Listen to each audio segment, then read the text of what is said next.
All right, back to this story now because there's new backlash after Mozilla's CEO was forced to resign when gay rights activists objected to his appointment as CEO of the company. The issue, a $1,000 donation that Brandon Ike gave back in 2008, supporting California's Proposition 8, which was the ban for gay marriage. So now Firefox, the web browser that is operated by Mozilla, says that customers are speaking out with overwhelming negative sentiments about the push to force him to resign. It's quite a story, and it's getting a ton of attention across the country. Leslie Marshall is a syndicated radio talk show host and Fox News contributor. Michael Graham is a radio talk show host for the New England Talk Network. So we've got them both to talk to each other right here. Welcome and good morning to you both. Leslie, you know, it's an extraordinary situation. You look back, this was 2008, $1,000. Since then, he's a founder of this company and was going to become the CEO. Since then, the company has exercised a policy of tolerance for people of all backgrounds, racial, ethnic, sexual preference, and operated in a way that I think that most people would have no objection to. What do you think about all this? Well, I have to say, at first, you know, as a liberal, I thought, well, that's good as a company because they're protecting their community and they're protecting their consumers and their employees. But then I thought about this, okay? What if this had been a woman that had given money to Planned Parenthood or something?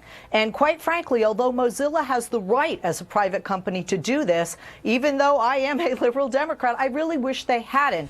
Every individual in this nation should have and be entitled to their personal opinion outside of their professional life. Although this contribution hurt many politically in the state where I live, at the end of the day, that is his right, as it is Mozilla's, but I don't think it was the right thing to force him to resign. You know what I find fascinating, Leslie, and then I want to get to Michael. In 2008, when the president ran for office initially, he was in favor of civil unions. He was not in favor of gay marriage either. Correct. So, you know, Correct. Would he have been, you know, sort of run out of town based on this philosophy as well? Well, there were some in the gay community that didn't vote for the president based on that. And certainly there were some contributions, I would imagine, that were held back. But at the end of the day, the gay community does, the LGBT community usually does vote Democratic because of other issues in addition to the gay marriage issue. Michael, this looks like tolerance, but only if you agree. Absolutely. I thought that was interesting. You were just celebrating George Strait's big win at the CMA last night. You know, these same angry LGBT people want him to change his name from George Strait to George, not that there's anything wrong with that. This is how extreme the LGBT community has gotten. And this is pure extremism. I'm sorry, think about two things. One is Mozilla celebrating themselves for celebrating diversity. In their statement pushing him out, they said we're celebrating diversity. And then the other part is they've apologized for hiring a pro-traditional marriage guy in the first place. So I assume they're going to have a big no Muslims need apply sign outside their office, a big no devout Catholics need apply sign, because they've announced if you're an Orthodox Jew, if you're an evangelical Christian, we will not hire you for this position.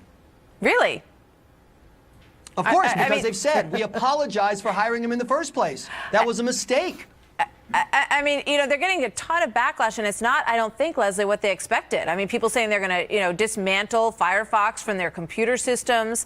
And it really goes to that central question of what does tolerance mean? Does tolerance mean only if you agree with their side of the story? Or does it mean, yes, we understand that reasonable people can disagree on these issues?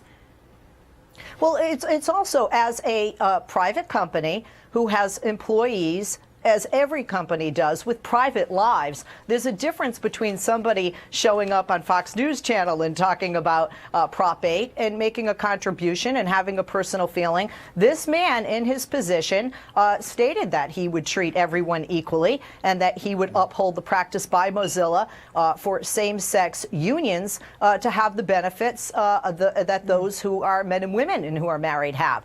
So I didn't feel that he violated anything with the company. He did what he felt was right for the company by resigning.